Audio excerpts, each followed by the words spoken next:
Welcome back. We're thrilled to have you here again. Today's topic is going to be measles. It's timely, it's been in the news recently, so we're going to talk a bit about how nutritional status can affect child's outcome when they're exposed to measles or they actually catch the virus.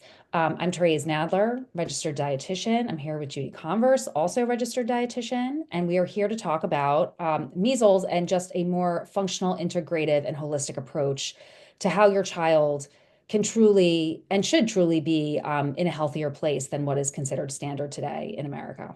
Right, here we are. This is so topical right now, and a kind of a near and dear to, I think, our hearts as nutritionist dietitians, because this is when we talk about measles, it is an absolutely literal textbook example of how nutrition impacts the outcome of a disease for a child. I'm so interested in this. Yeah. It is like a literally a textbook story of what is the condition of the child before they are exposed, and specifically what is their nutrition status.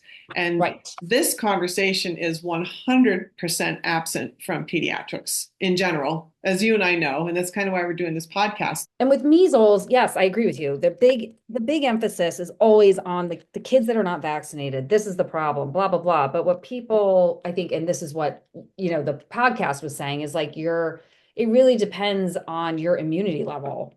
And I'm not talking about, do you give them zinc and vitamin C when they're sick? We're talking about the condition of the child before they get sick. And we've heard a little bit about that in the media, and there's a little bit of noise about how some of that doesn't matter. We can push back on that with other data, which is old, deep, and established, decades of this across the globe. You and I are both trained in public health nutrition, Therese, correct? So we have a grasp of nutritional epidemiology, which is specifically how do populations become sick, stay well, what nutritional impacts are on those outcomes. And measles is an incredible example. We had a monovalent measles shot, didn't exist when I was born. So I'm going to say I'm of the cohort that didn't get that, just didn't get that. I have in my generation cohort, there's 18 kids and cousins. I'm one of the youngest. I think there's two others a little younger than me. We all either got measles or got exposed to it. And at that time, the pediatrician would be more concerned if you didn't get it by the time you were 6 or 7 years old. Same with chickenpox. So that's very interesting. The shot came along, and just as a goofy anecdote, I remember being in fourth grade, and we were supposed to get a shot at school. I definitely did not like that, and I went and hid in the bathroom for a long time, and nobody Avoid the found shot. me. Right. Right. No one found me. And I kind of snuck out later and looked around and went, okay, I got away with that. What was I, 8 years old, 9 years old? So yeah, I never had that myself. And I think like I do really feel like the needle has been moved a little bit based on the experience of COVID, right? So when you look at like how our country fared, all of the clinical conditions that, were comorbidities in COVID that for the people who had really bad outcomes, and I feel like logically this should make a lot of sense. You know what I mean? If you have poor nutritional status or underlying conditions that are perhaps not even, diagnosed, especially in children, you're going to have a poorer outcome. And I think also like for parenting, this is just a sidebar, like when my kid was really young, we were living in New York City and we were on the go a lot, right? Like I wasn't necessarily cooking at home as much as I do now. Like I had a crappy kitchen and we were in a tiny space and basically the goal every day was to get out of it, you know. But with that said, I was heavily reliant on those fruits and vegetable pouches. And if you remember, like a year or two ago, it was like, oh, they're laced with heavy metals, right? So you're giving your kid what you think is nutritious. Turns out it isn't. And then in addition to that, so maybe they're loaded with heavy metals. And then in addition to that, they grow into the toddler stage where eating a diet solely of chicken fingers, burgers, and French fries is acceptable in our culture. You know what I mean? And then you have an exposure to something like measles, and your kid is really set up to fail. Two thumbs down. Let's zoom out and give a little bit of this nutrition perspective. One thing I want to say right up front is this quote: prognosis of uncomplicated measles is very good. Nearly all such cases recover. The previous condition of the child greatly increases the danger.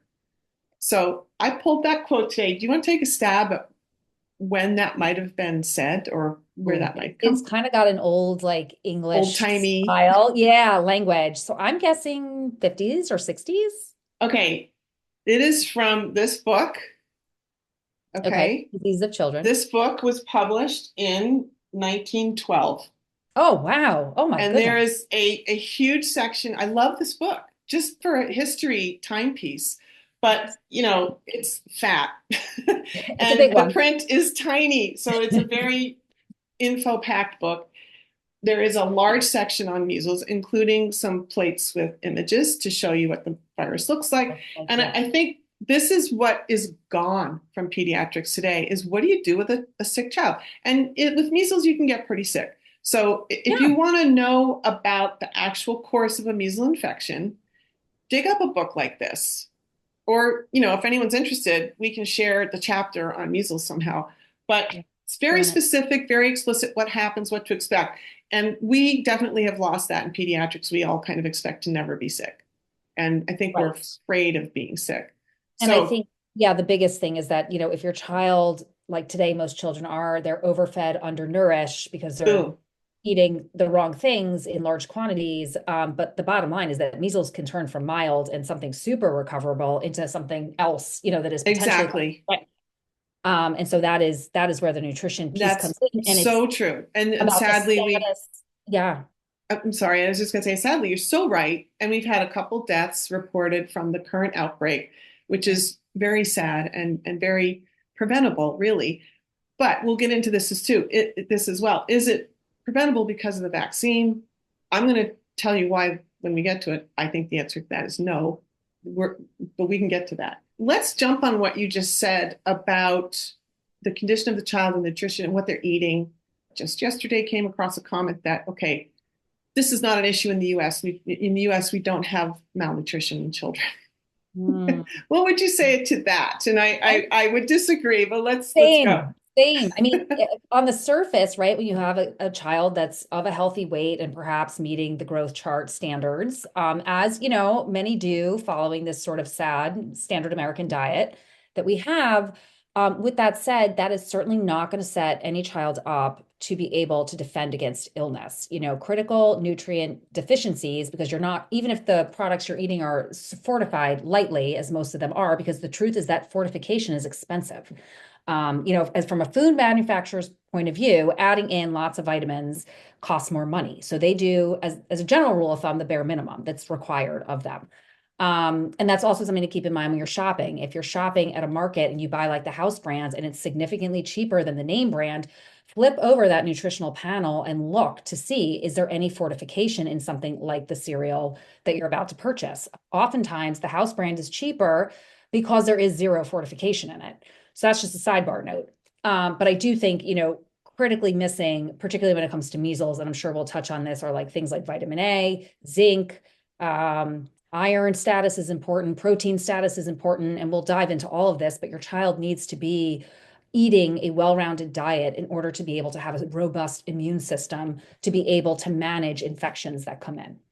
Bingo. And what I would ask you and anyone listening, what is your experience? When was the last time your pediatrician asked you about your child's vitamin A intake? Never. Or for that Never. matter, their protein intake?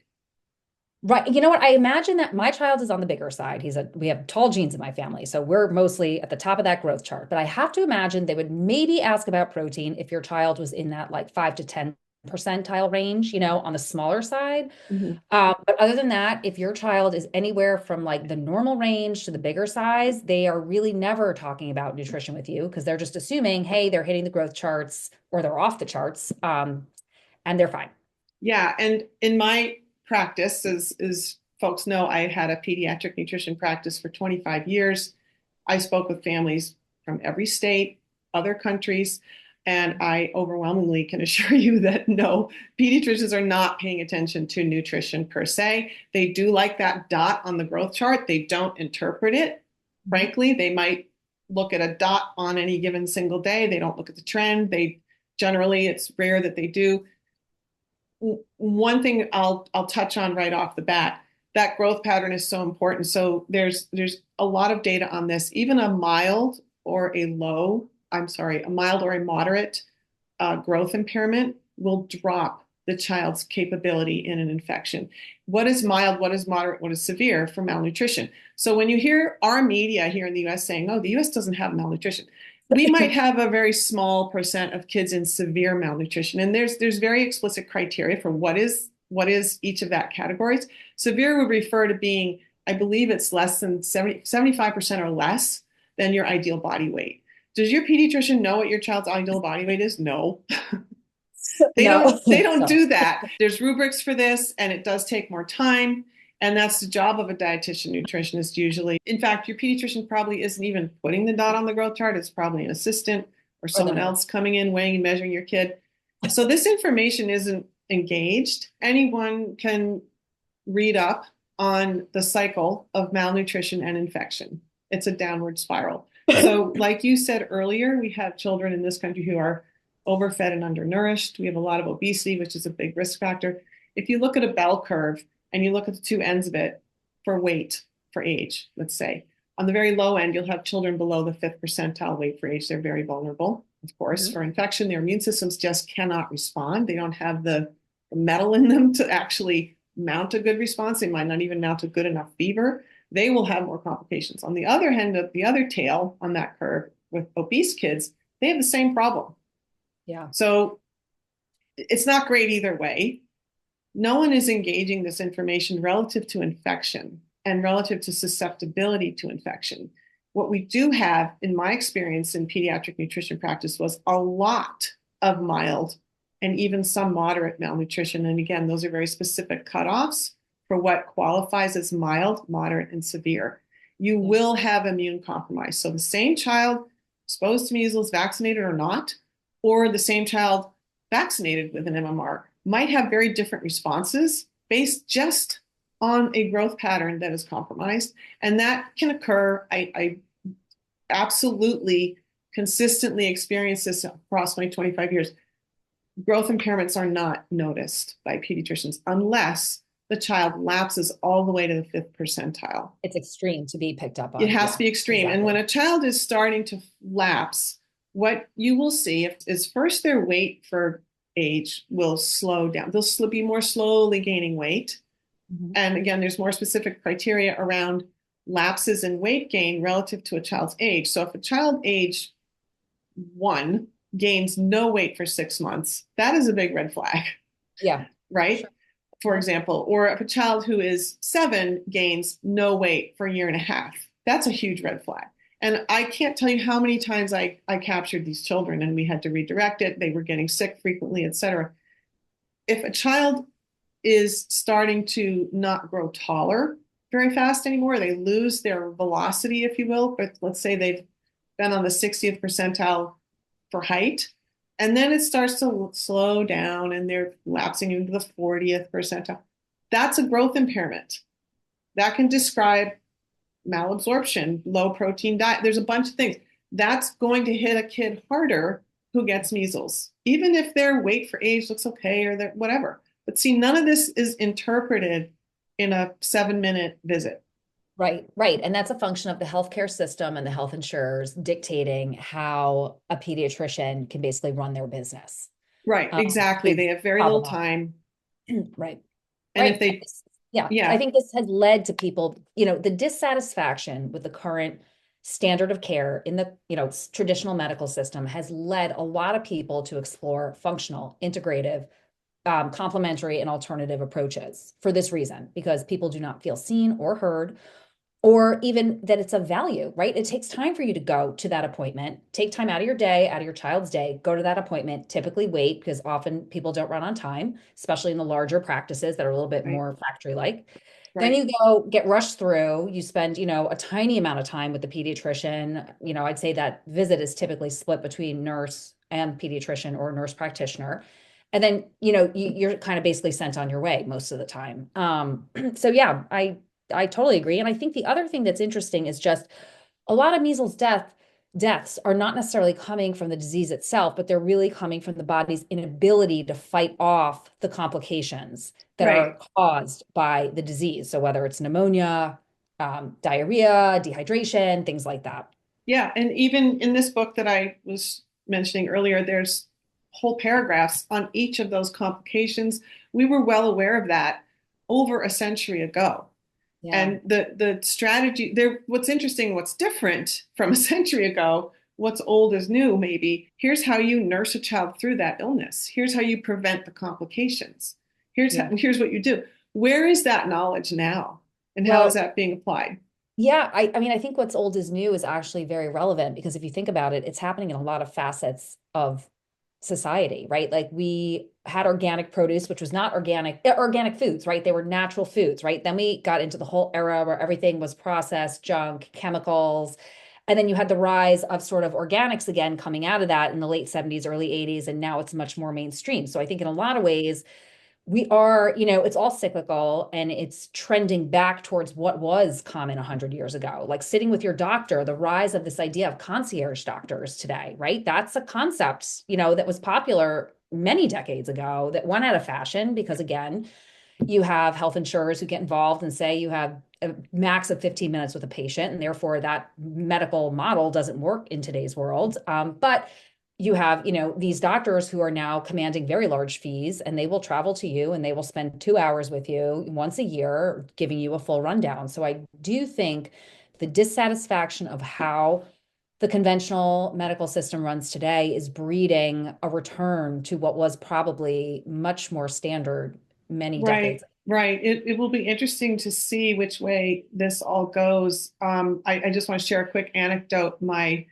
husband, when we were first married, fell very ill, very, very ill. This was in the 80s, and AIDS was all the, I hate to say all the rage. I had a sibling die of AIDS, so I'm very aware of the horrors of that. And his physician was a little bit fascinated and convinced he had AIDS. And we were like, well, there's no behaviors here that. So, anyway, long short, after 3 months, the fellow who diagnosed him correctly was his childhood pediatrician.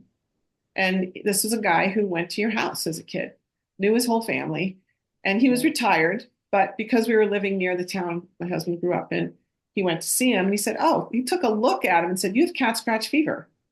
And we had literally just been given two feral kittens who were like terrors on wheels, and they scratched a lot. So he Oh, had gotten, I think the bacterial infection is Babesia, if I'm not mistaken. And he was so sick from that. Yeah, it took that old school look at the patient, eyes on. touch them, Right, probably that right. there isn't much of that that happens today. Yeah. Right. And that's what we're looking at needing, I think, and figuring out how do we reintegrate that. And I want to touch back on going back to just nutrients relative to your status as a child before you get sick. You mentioned the key heroes in a measles infection: zinc, iron, vitamin A, and protein. Yep. And in my training, there wasn't necessarily a lot of measles vaccine always at the ready in these far-flung locations. I happened to do my training in Honolulu at the University of Hawaii, and I was one of maybe two white girls from the mainland. I was surrounded by people with already MDs, administrators. I mean, they were wonderful classmates from all over the world, and a lot of them from the Pacific Rim. I had a classmate who had done some work in Vanuatu. And no, the kids would get measles there, and she had firsthand experience where they were using the vitamin A strategy there. It was imperative for them. Let's talk a little bit about that. Can we share a little bit about some of that data, some of that experience? And I'm just curious Yeah. too, at Columbia University, a few years later, what was that conversation like in your training?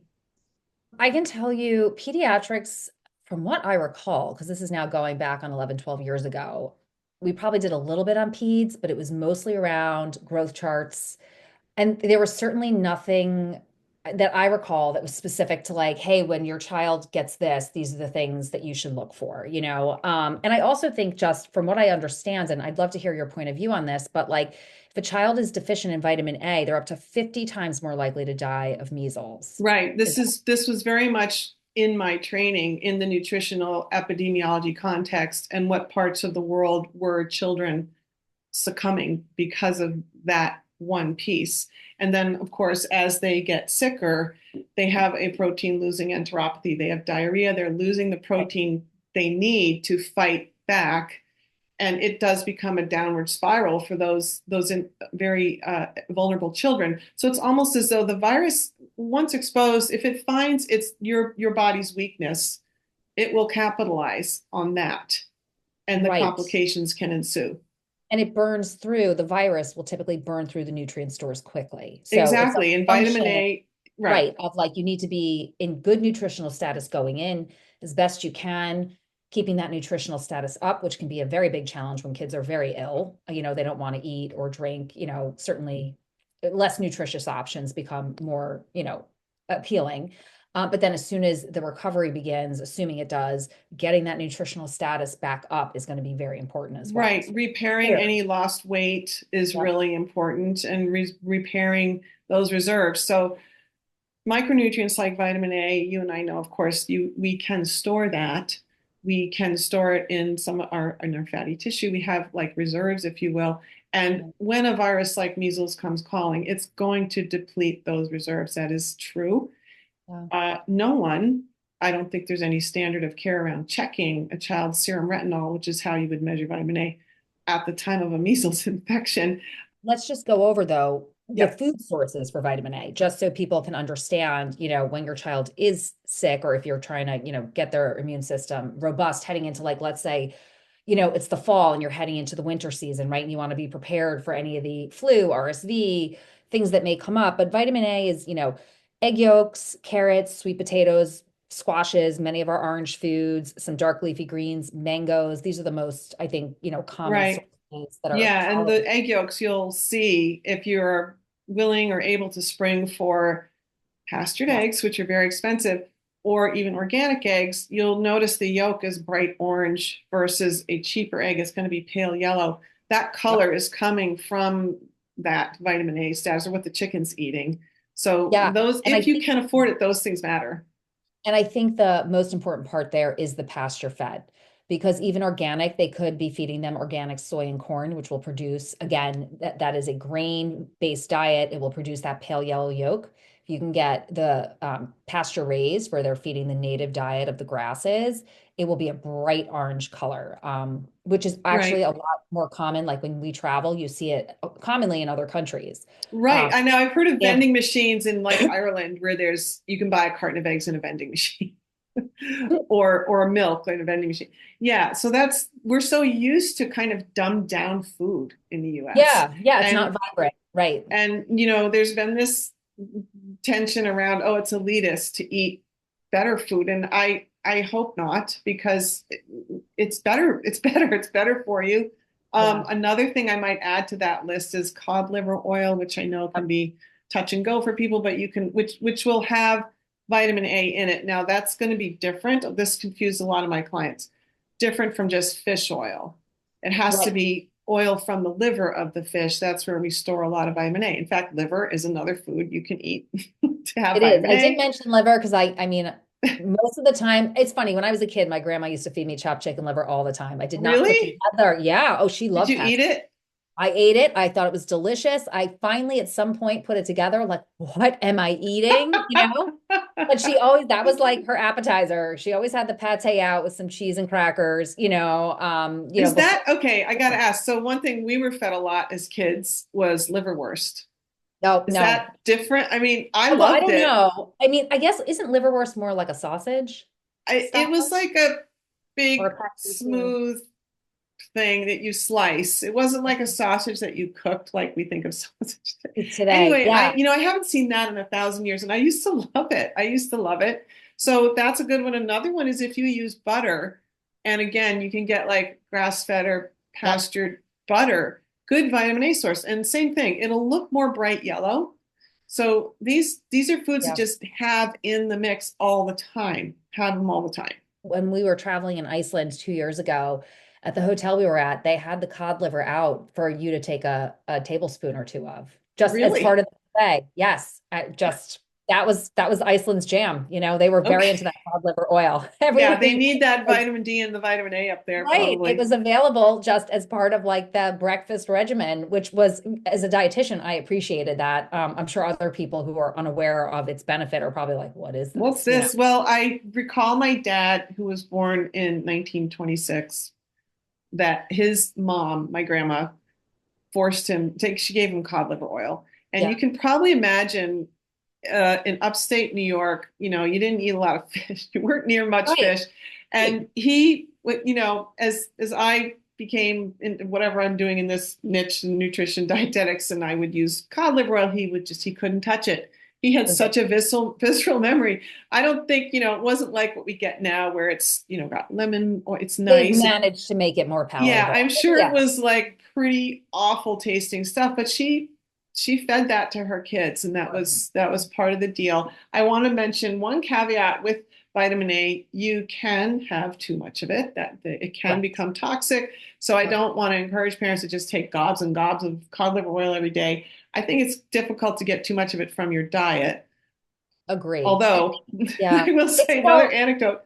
yeah, it's One of still my soluble. siblings, yeah, Yeah. one of my siblings is vegetarian, and when she was very young, she went all in on carrots in a Oh, big the way. orange tint to the Yeah, hands and her hands yeah, turned yeah, orange. But totally. over the years, I had one case of a mom misinterpreting our plan, and instead of giving her 6-year-old child a teaspoon of cod liver oil a day, she gave him a tablespoon a day, and she did that all winter. And he did end up with some symptoms of toxicity. He had bone pain, headaches. That will go away. It will resolve if you just stop. But anyway, that's just one of the nutrients relative to measles, very impactful. And as you know, I'm sure and in my own practice, kids are not eating the rainbow a lot in the Less, US. less so. Yeah, for sure. Yeah. And then another one we might touch on is iron.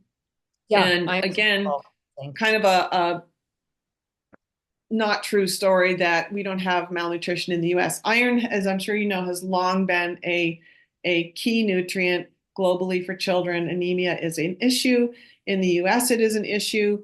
I believe it has not improved since I was trained. I don't, off the top of my head, we Iron, can back this up. yeah, I Levels of kind of anemia in the US.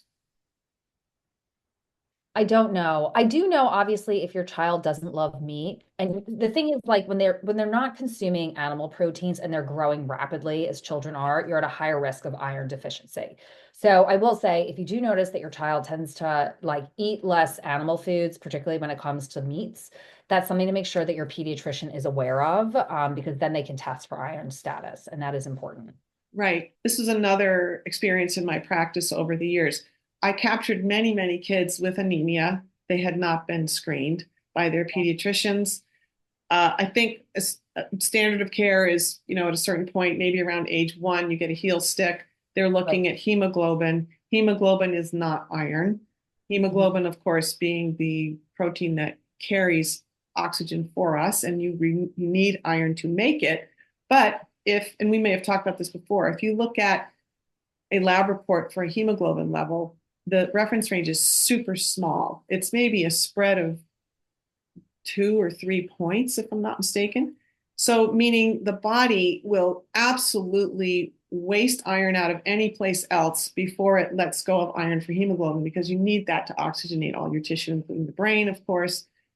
We do need iron for a lot of other functions, Well, many other immune function, functions. critically. I mean, Right? It's huge for immune function. So you can have a child go to the pediatrician, their hemoglobin's in range. It might not be robust, but it's not falling out of that critical range. And off you go. The pediatrician thinks you're fine. right, In recent years, there's been more interest in also checking something called ferritin, which I'm glad for. It's a storage form of iron. It's a protein, sort of like a checking account for iron in the body.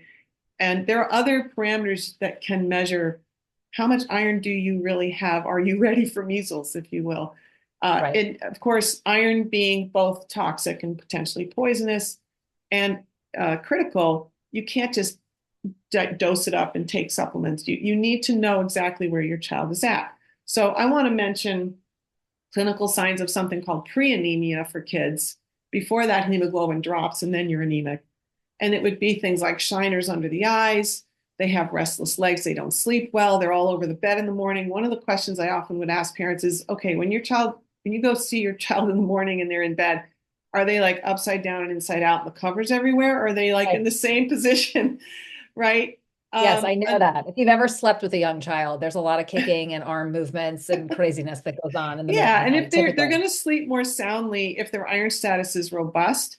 Likewise, mood, it'll affect mood. We need iron to make and break down serotonin, dopamine, and things like that. So kids with weak iron status will tend to be more anxious or more easily upset, or they can't focus and concentrate. Of course, classic is, does your kid love the smell of gasoline? That's like a sure flag that you probably are heading for anemia. So all of these things, again, just like the growth chart, they don't get attention. It's Right. that, yeah. So Right. this is me pushing back on the statement that I've seen in the media that we don't have nutrition problems in the US for kids. Our Mhm. kids are fed. We're not the third world.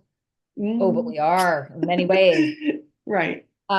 Yes. And I also think, again, just to review like food sources for the parents out there that are, want to make sure their child is getting, adequate access to iron.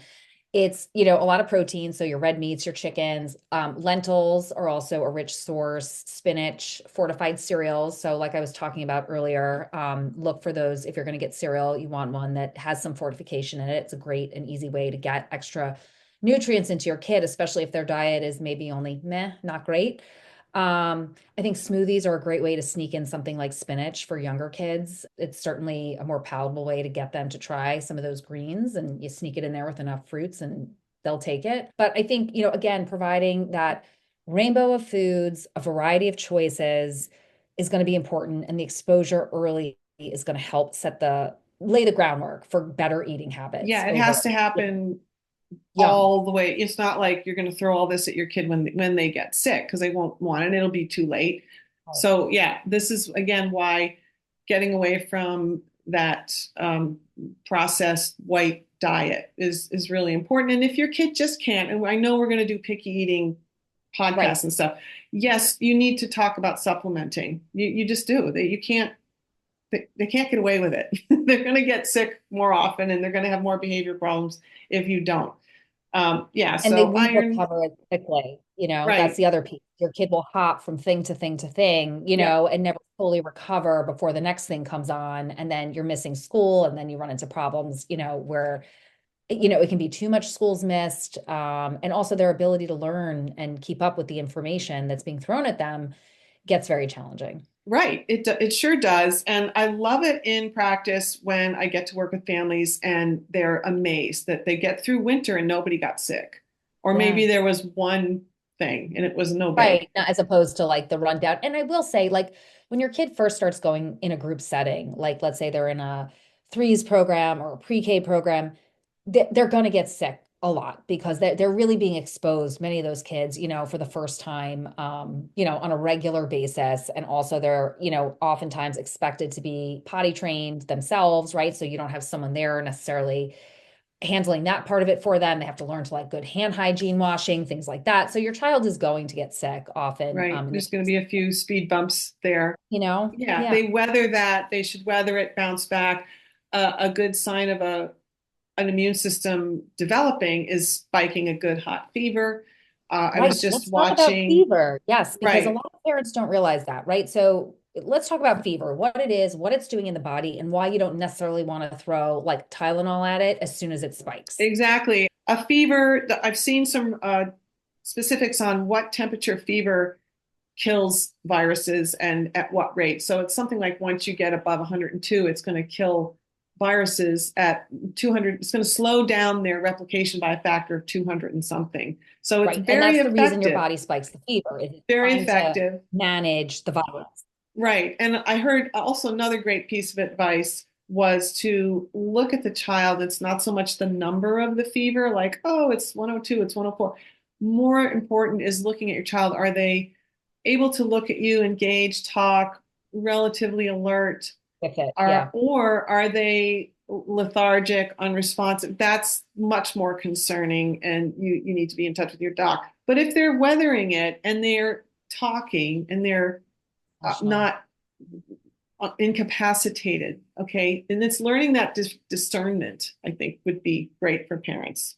So you think letting the fever run for a bit, like, 99, 100, 101, so it can like hopefully burn out and slow down that replication of the virus, that is probably an okay strategy if the child, can communicate with you and be engaged. Yeah, if they're engageable and you're not seeing those classic signs of dehydration that are concerning, where you might press into their skin and the skin should bounce back, they're Right. staying hydrated, they have clear urine, all those things are really important.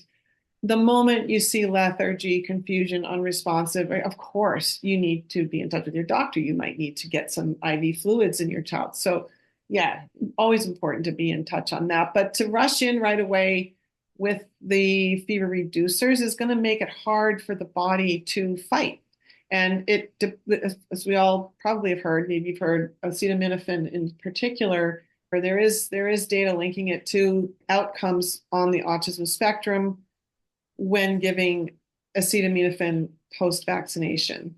And it Yep. depletes the body's glutathione, which is important for detoxification, and it kind of blunts the body's effort to get a viral vector, if you will, out. Sure, but let's go back because I also think it's important to touch on zinc. Yes, and So zinc is a what's little the different because unlike iron, it's easy to use a lot of it. It won't become toxic. It's not stored in the same way that iron is, but we do store it to some degree and it will be rapidly depleted with a virus like And measles. right, if you are supplementing with zinc, and sometimes I will do this in the winter months, every 2 or 3 days, throw in a little extra zinc because again, it's great for supporting immune function, um, and making sure the immune system is working well. But you do have to be cognizant that too much zinc can cause a copper deficiency. So you don't want Right. to necessarily go overboard or do it every single day. It's really, I feel like a little therapeutic. I kind of drop a little extra in there, especially if the diet, my son's sick, so his diet isn't fantastic for zinc. Yeah, and food sources again, it's going to be some meat, some pork, things like seeds, nuts, pumpkin seeds. I love Yep, using pumpkin seeds in pesto instead of walnuts because we have a nut allergy in my family. that's great. Yeah, so It works. Yeah, also like beans, again, lentils, mhm, cashews are pretty rich, I think, in zinc. So, yeah, and a pretty safe supplement to use. It is true it will derive some of these other minerals down. I think you can do that with iron as well. I'm always interested if I get the chance to have blood work on a child, I want serum zinc, serum copper, and serum iron, as well as ferritin and other iron parameters. Yeah, I will want that blood work so I can see that triad, that relationship between zinc, copper, iron, and yeah, and judiciously supplement. You can get anemia from a copper deficiency. It's a copper deficiency anemia. So all these things need to be balanced, and the key is your kid able to eat those foods ongoing day to day before they get sick? Very important. And one of the other things in that list was protein. So yes. what do we mean by protein? So what's protein status? Okay, there's different labs that measure that. There's a nutrition focused clinical exam where you look at a person, whether it's a child or an elderly person or what, and you can see signs of their protein status in muscle wasting or muscle tone, or how much, where their fat pads are on their skin. And fat pads meaning, are your eyes emptied, hollowed out? Pumpkin, right. Yeah, so there's different ways to look at that. In children, that progress for their height for age is going to be a big barometer for their protein status. So if that's chugging along, okay, that's kind of what milepost number one. That will describe that they're probably eating enough protein and they're assimilating it okay. Yeah. So that's important because your immune system is going to use protein to build immunoglobulin and a lot of the tools, which are antibodies, a lot of the tools you're going to build Cells, to right. fight. Mhm. Now let me ask you this, because this is a question that I get, especially it's not common and it's not often, but what if your child is more of a plant eater, right? They don't love chicken, they don't love hamburgers. If they're eating mostly plants, is that cause for concern or is there enough protein in plants? Yeah, Or I do you, think you can do it. You can get by with enough plant protein, and it's a look at the child's story. So I would look at that growth pattern and look at their Their height, their weight relative to their height. Are they underweight at all? Are they approaching underweight? I like kids the CDC and your pediatrician and all those guys are taught fifth percentile, cutoff, alarm bells, whatever. I'm Red. always looking at those trends. So if a kid was born at the 40th percentile weight for age, which would mean they might have weighed about 7 pounds, a couple ounces or so, if they're 4 and they're now at the 17th percentile, their pediatrician is not going to blink. But I see a problem. There's a problem there.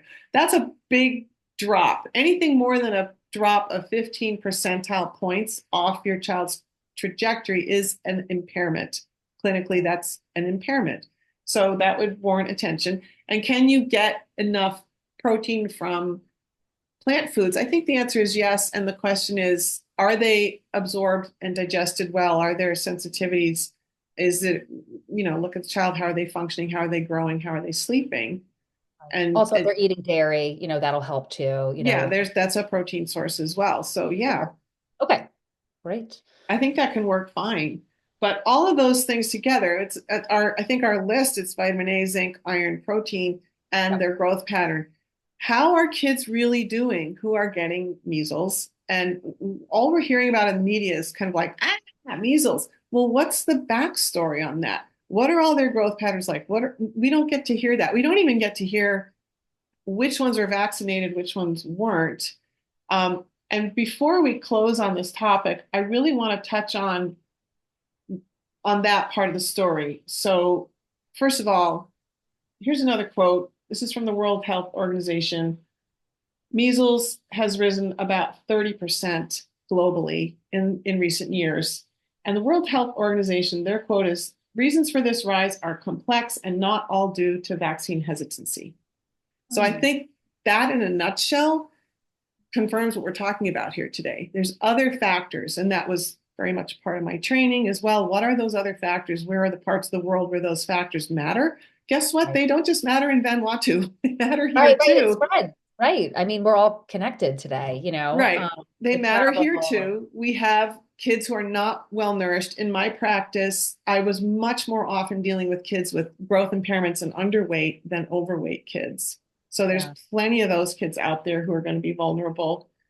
The other thing that was so interesting to me was looking at, well, what has been the pattern of these outbreaks? So there was an outbreak in 2015, 2017, 2018, 2019. They keep happening. And I went back to my 1912 Diseases of Children book, and here's what this author said. In large cities, epidemics occur every 2 to 3 years due to the fact that in this time, large numbers of children have grown up to the susceptible age since the last epidemic, which he said is age 3 to 7. So Hmm. here we have this vaccine stuff. He's talking about outbreaks every 2 to 3 years. And when I looked at this morning, there in the US, there's an outbreak in 2017, 2018, 2019. So it's like there's Hmm. vaccine failure here. And that's something else I really want to share about. They're not the panacea we hope, and they do fail. And as early as 1983, that has been the case. And 1983 is a long time ago. This is when the MMR vaccine was relatively new. This is reported in Morbidity Mortality Weekly Report. And okay, it says from December 19th, 1983 to January 13th, 1984, 21 measles occurred in Illinois in a high school. And basically all the kids had been vaccinated, fully Right. vaccinated. And in the Hmm. end of this, they sort of come to this conclusion that maybe it was the vaccine. Well, Like, they aren't perfect. I mean, that's the other piece of this, right? Like, I think even when vaccines are designed, you're thinking about a bell curve, right? So there's always populate part of the population that falls on either side, the 10% at one side of the bell curve, right? So it's never perfect. And often they rely on this concept of herd immunity where you get enough people and theoretically everyone's, exposure is minimized. But I think mhm, COVID really showed the limitations of vaccines and how right, people react and respond differently to the vaccines. It's bio-individual in many instances, and it's not a perfect process, right, right. Yeah, Mhm. they are fraught. And I think that's the message I'm really interested in sharing is they're not fixing the problem. And it isn't all because your neighbor doesn't like to use shots for their kids. It's not, that's not it. There's a lot of, as the World Health Organization says, there's a lot of factors here Yeah. driving this. And if more than any other infection, measles is a nutrition driven illness. It truly Yeah. is a nutrition driven illness. If you may be exposed and you will have a very different course than another child given your background at the start. And you're right, Therese, to point out it's the complications that will spiral a child into the danger zone. Yeah, for sure. And then the other one last nutrient that I just want to give a plug for is vitamin C. Yeah. In general, vitamin C, fantastic, important for really immune health. And so that's another one to think about, as well, to make sure that your child is getting, because I do think, shortages of vitamin C will delay healing, right? It will, not it can help prevent some of those extreme complications that may occur. But I think that's another one that's worth Yeah, plugging. all of these things are so important. As of today, it's right now it definitely falls incumbent on parents to be aware of these things. They're not going to get this information at the pediatrician's visits. The Right. system is not set up for that. Will it Mm. change? I mean, I hope. How? I'm not sure what the answers are, but knowledge is power, and you and I encourage parents to be informed and And learn. advocating for your child, especially, I mean, the truth is that I find in particular, it's the moms, and we've talked about this previously. You have an instinct, you have a feeling, you have a gut about something like this isn't right, this isn't working, this isn't normal, like whatever it may be for any condition. Really going to the mat, I think, and advocating for your child is critical in with today's healthcare system. Yeah, very important. Have we wrapped this topic? Was there anything we I think missed so. today? I think we got measles. I mean, just the importance of nutrition is, critical, and food is medicine truly. So that is Yeah, something, yeah. to And work on. keeping your children really well nourished, well fed, not overfed, undernourished. That's a big challenge in the US today. We're eager to help parents meet that challenge. Yes, absolutely. Good talk. Thank you Yeah, so much. thanks. We'll be back next time. We were going to talk about gaps today, right? Or You were restrictive thinking about diets, gaps. Yep. Yeah, just in general, special diets for kids. elimination diets, Yeah, and could be this a part popped of it. up, so we had to jump on it. But maybe next time that's what we'll go back to, is the sort Yeah, of like, should kids be on elimination diets? What would merit consideration of that? right. Um, All okay, right. awesome. Perfect, Looking Trey. forward Sounds to it. good. Let me All right, hit take the care.